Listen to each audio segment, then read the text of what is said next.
Hi, it's Fiestaro. Okay, so hello Libra placement. So this is your love reading ngayong October. Focusing sa iyong past or slash current person and kung merong new. Then, tingnan natin kung anong meron din sa kanya. Okay, so syempre, before tayo mag-start, kung hindi ka pa nakakapag-subscribe, please do subscribe and hit the notification bell para lagi po tayo maging updated sa mga mangyayari pa lang. Okay, and yes, don't forget na mag-follow sa ating pong FB page. Yes, and kung may tanong po pagdating sa private reading, message lang po tayo sa ating pong FB page for more info. Okay, that's Fias Tarot. Sa FB page. Okay? So, Libra. Sun, Moon, Rising, and Venus. Okay? Let's start. No. Wag nyo. Pass muna. Oo, pass muna. Past slash current. Okay? Person. Ang mga Libra, anong meron? Anong meron? Okay. So, who is the person on your mind? Libra. Tingnan natin. Ano ba yung mga gusto niyang sabihin? Ano bang meron? Okay. Libra. I am so attracted to you. Okay. Oh. Okay. Matik, mayroong attraction. Okay.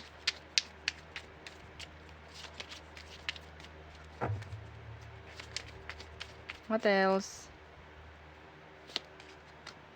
You don't know how hard it was to let you go. Okay, so there is separation. Oo. Iniwan ka niya. Okay. Inalisan ka, nilayuan ka. Pero mahirap daw yon para sa kanya. Okay, some of them merong good news na gustong i-share sa'yo. I don't know kung ano yun. Okay, so tingnan natin. Ito yung dalawang message. Sana nababasin nyo. Okay, there. Okay. Ano bang meron?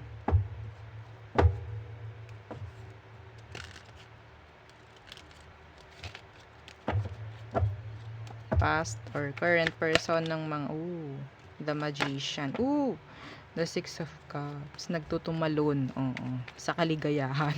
Joke lang. Okay. The magician. So, this is your past person. Wanting you still. Okay. Pwedeng Virgo. Pwedeng water sign. Cancer, Scorpio, Pisces. Okay.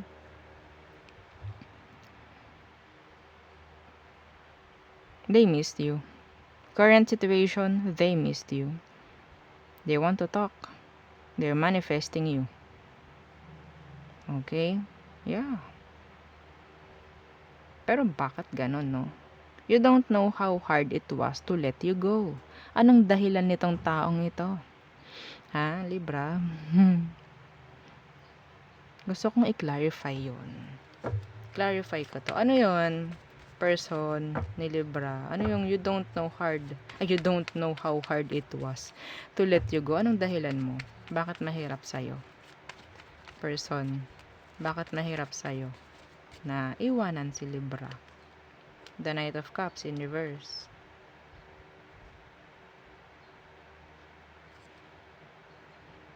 Okay. Ayaw nito na mapupunta ka sa iba.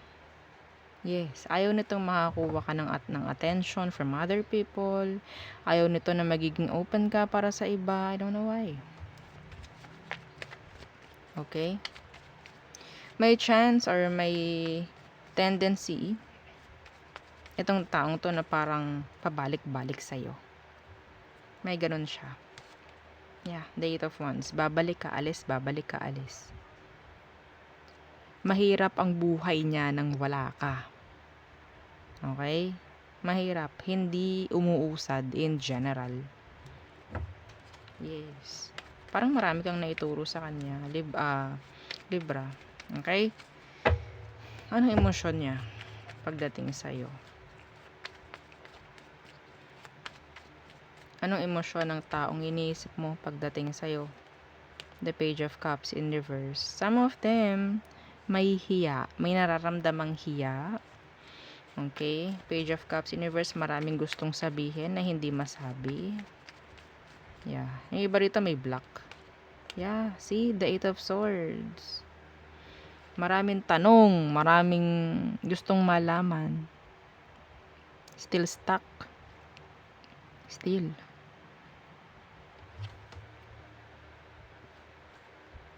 Ay, iniisip ka nito lagi. Yeah. Super duper isip sa'yo ito palagi. See? Ang daming swords. Two of swords in reverse. Four of swords. Nine of swords. This is always thinking.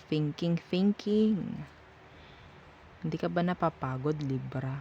Kakatakbo sa utak niya. Yes! Yeah, hindi pa to nakaka-move on sa'yo. Matik yan. Hindi pa. Okay, ang lakas ng air sign, water, Virgo. Hindi niya magawang masabi, mga gustong sabihin. Hindi niya magawang gawin, yung mga gustong gawin. Yes. Ano ba ang emosyon mo for them, Libra? Okay, the Lovers in reverse. So, yes, merong disconnection, no? Some of you, pwedeng Gemini ito. The Hermit in reverse. Bakit kailangan nga talaga itong alisan? The Wheel of Fortune. Para magkaroon ng pagbabago. Ganun ba, Libra? Para magkaroon ng pagbabago. Kasi ang nararamdaman ko rito, pagdating sa inyo, kailangan yung alisan to. Kailangan yung layuan para sa pagbabago. Yeah. I don't know, someone is too controlling before. Yes. Ngayon nga eh. Sabi niya, you don't know how hard it was to let you go. Tinanong natin bakit. Ayaw ka nito eh, na mapupunta sa iba. Okay? Ayaw ka niya mapupunta sa iba. Kaya, kahit iwan ka, ayaw niya nun. Mahirap sa kanya yun. Ayaw niya eh, na mapupunta ka sa iba eh. Mahirap yun, masakit sa mata. Masakit sa mata niya. Na makita kang nasa iba. Yes, pero kailangan niya lang gawin. Or kailangan mo lang gawin. Next action. Anong next action niya? Towards you, Libra. Anong next action ng taong to pagdating sa'yo? The Nine of Wands in reverse. May chance na pwedeng magbaba siya ng guard. Okay? Or sabihin nating maging upfront. Okay? Maging open.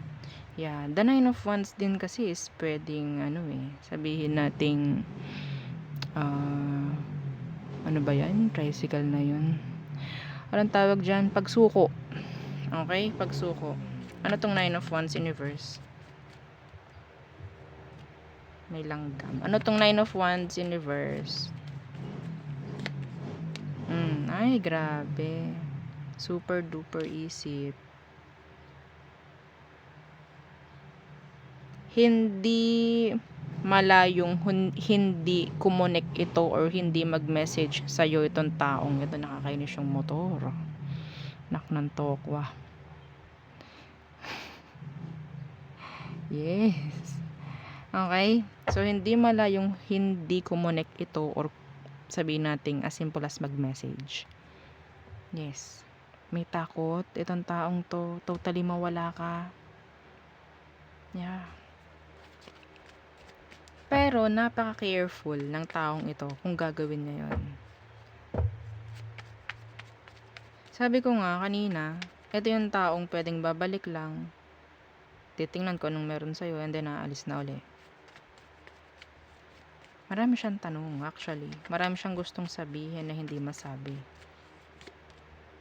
The Eight of Pentacles. Pwedeng isa doon is pwede kaya mag-workout pa rin ulit tayo. Yun. Okay? Okay. So, anong outcome nyo? The Ten of Wands. Burden. Burden. The Hierophant. Yes. See? Ay, naku. Ay, naku. Ang hirap ng connection na ito. Gusto niya sa'yo. Okay? Gusto niya sa'yo. Pero I don't know, bakit ganito kahirap na maging karelasyon ka, Libra? Bakit ang daming langgam? Langgam? Okay. Ang hirap. Yung commitment, or sabihin natin yung connection ninyo, magiging burden para sa kanya. Mahirap na sitwasyon to, mahirap na connection to sa inyo, Libra, nakikita ko. Okay? Yeah, the Six of Wands universe. Lagi na lang siyang ganto. Itong taong to, hindi malayong laging tulala. Yeah, iniisip ka, nagde-daydream, pagdating sa'yo. Yes. Gustong gusto ka pa rin ito hanggang ngayon, I guess. Kung matagal na kayong nagkaroon ng separation. Lalo na kung kamakailan lang. Yeah. Gusto ka pa rin ito hanggang ngayon, hindi ka pa rin niya nakakalimutan, hindi ka pa rin niya pinapakawalan sa kanyang utak. Oo. Okay? Sinusian niya yun. Yung susing yun sa utak niya at sa puso, itinapon niya yun sa Pacific Ocean. Pinadlock. Wala, hindi ka na makakawala doon. Itinapon. Oo, para hindi mabuksan. Okay, so yun. Yun ang nakikita ko. I don't know why. Kanya-kanya siguro to. Kanya-kanyang dahilan. Okay? Ayoko maging specific. Ang sakit sa ulo ng reading. Ang bigat. Okay. So, okay, yan bang ginagawa nyo? Next is, next person. Okay, if you're interested, Libra, sa new person, anong meron sa kanya? Who's coming towards you? Okay. Libra, anong meron sa taong papalapit? Yung iba naman sa inyo, pwedeng mayroon kayo nagugustuhan. Tingnan natin. Anong meron sa kanila. New person ng mga Libra. Twin flame. Ito nakuha to ni Virgo kanina. Yeah, twin flame. So, this is like a strong connection. Okay, a strong connection. Parang may bond agad. Like, huy, alam mo. Yan, parang mga ganyan. Alam mo, parang gaan-gaan ang loob ko sa iyo. Parang may ganon, no? Okay. What else? Libra. For the new person, karma. Ano to, karmic? Ha? Ano to, karmic? Oh my goodness. Masyado niyong pinapahirapan. Teka lang. Ay, okay. Nawawala boses ko. New person. Twin flame, karma. Kay naman. Ano ba to? Ay, ito some of you bigay to ni universe. Merong mangyayaring ibibigay sa iyo ni universe to para mangyaring matuto ka pa. Matuto ka pa. Libra. Okay. So, ano bang meron pagdating sa taong ito? Anong meron sa kanya?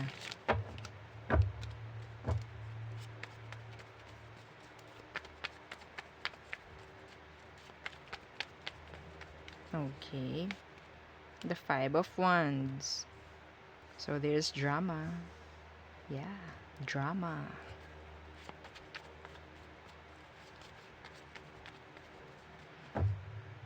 And the Tower. Oh my goodness. I can't. Oh, ang bigat nito. Pwedeng Scorpio. Okay.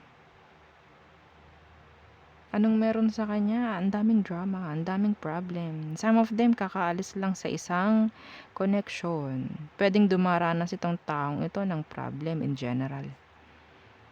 Okay? Meron siyang problem. Yeah. In general, ha? My goodness. So,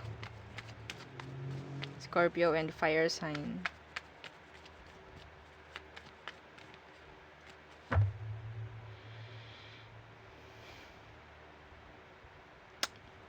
Emosyon. Okay. Anong emosyon ng taong to?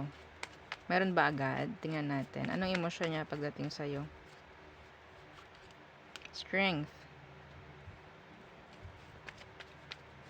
Pwedeng Leo. Why the strength? The Ace of Wands, Universe. Nako.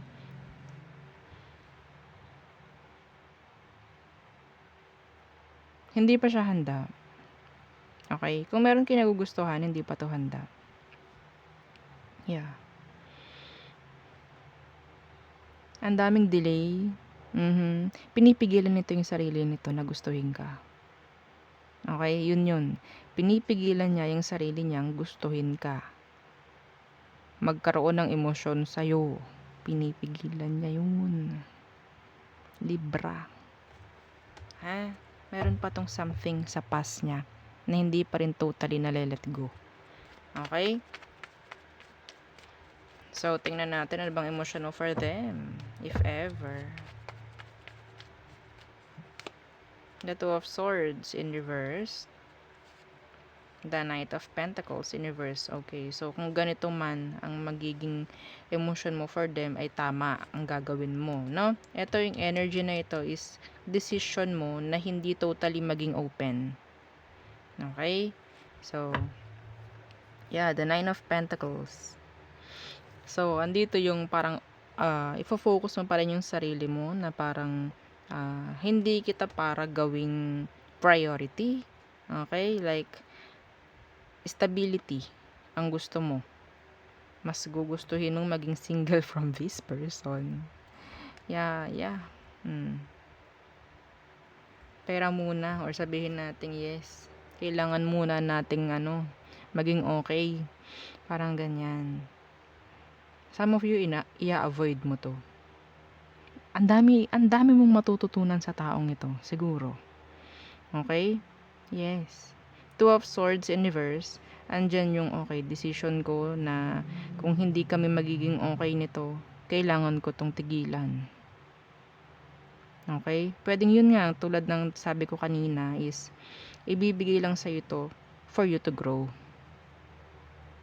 For you to grow. Okay? Next action ng person na to sa'yo. The Three of Wands. So, lalayuan ka rin, tatalikuran ka. Yeah, the Seven of Swords in reverse. Naghanap lang siguro ito ng someone na pwedeng sa tingin niya is I don't know, pwedeng pareho lang kayo ng energy ng taong to, kaya kayo nagkatagpo or magkakatagpo. Yeah. Okay? Tandaan niyo yan, ha? Kung anong frequency nyo, yun ang lalapit. Okay? So, ikaw, kung ang frequency mo is low vibe, huwag ka maghanap ng someone na high vibe. Okay? Don't. Hindi kayo magtatagpunan. Ha? Andito ka, andito siya. Shoo! Ganun. Okay? So, asahan nyo, yung mga nakakausap nyo, mga nakakonect nyo, magkaka-frequency kayo nyan. Kung hindi kayo nagiging okay, ibig sabihin, gumaganito na. Okay? Gumaganyan na. May isang tumataas, may isang bumababa. So, magka-clash yun. Okay? Ending, shoo! Yes! Ganun lang. Ha? Next action nito, tatalikuran ka rin. Yep. Outcome nyo. Tingnan natin. The Hierophant in reverse and the Five of Cups. Okay. So, I think ito nga yung tao na pwedeng magbigay sa'yo ng mga matututunan mo pa. Okay? Magsisimula ka muli. Okay? Para sa sabihin nating ito na yung tama. Okay? Para sa real deal na sinasabi. Yes. Okay. So, this is karma. Bigay ni universe for you to grow. Hindi lahat kasi ng bigay ni universe is yun na. Pwedeng ibinibigay yan dahil may purpose. Okay? Tulad ng karmic relationship. Okay?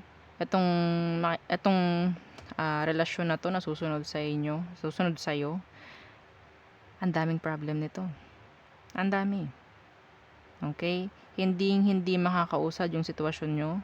Hindi makakausad or like magle-level up itong relasyon na to hanggang sa mag-decide ka na okay, stop na. Kailangan ko na lang muna mag-focus sa sarili ko. Okay? So, matututo ka na mag-heal sa taong to. Libra. Okay? So, yeah. Dadanas ka ng ganito. Pag-iyak. Panghihinayang. Para maging okay ka ulit. Yun nga lang. Depende sa'yo. Mag-i-stay ka ba sa ganito? Or hahayaan mong sarili mo na umusad? At mag-heal. Okay? So, yeah. Bigay ito para mag-grow ka. So, there, yun ang ating reading for Libra placement. So, thank you.